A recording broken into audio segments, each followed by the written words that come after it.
Good morning mga ka-person. Squatter ng madaling araw. Wala tayong binagyo. Squatter ng madaling araw. Ginising ako ng mga alaga natin pusa. Ewan ko ba nang gigising sila. Alas 4, alas 3, para lang kumain. Yan. Isa. Dalawa. Tatlo. Saan yung isa? Yan.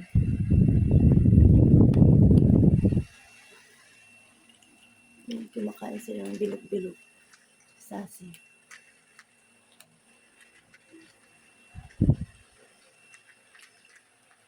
Yan. Nakita nilang nagising ako. Kasi umihi ako alas 4 ng madaling araw. Ayan, nakikisabay sila.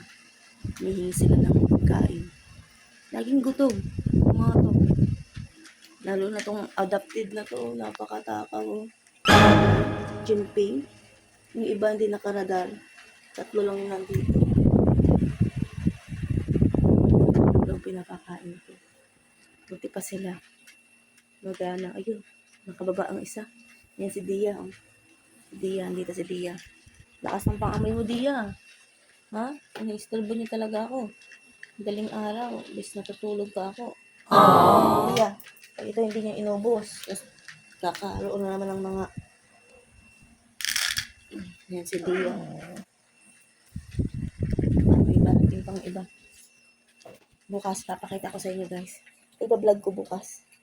Yung nakakatuwang sense of nila, yung cheering nila, no?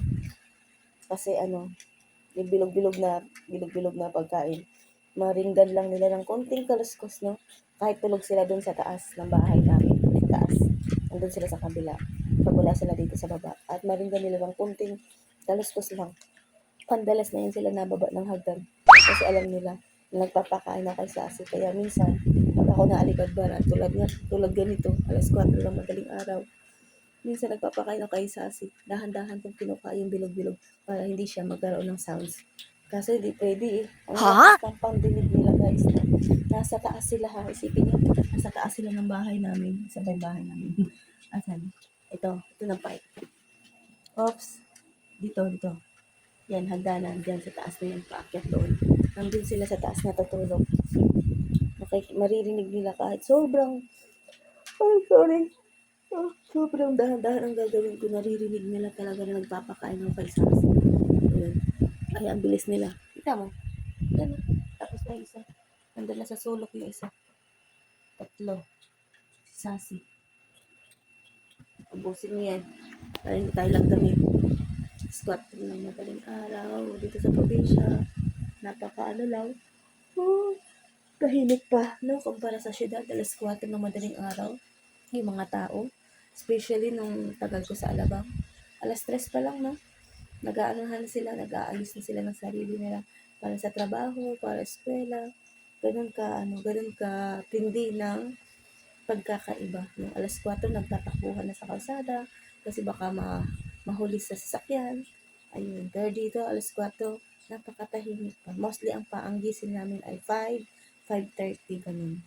So, yun muna ang share ko ngayong video na to guys. Hindi tayo nakagawa dahil super busy ako araw na to. At medyo hindi okay yung pakiramdam ko. Masakit ang ulo ko, nag-intay ng gamot at masakit yung aking gantong part ito.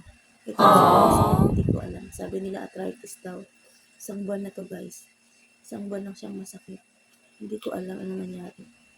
So yun muna for today's video. Bye guys.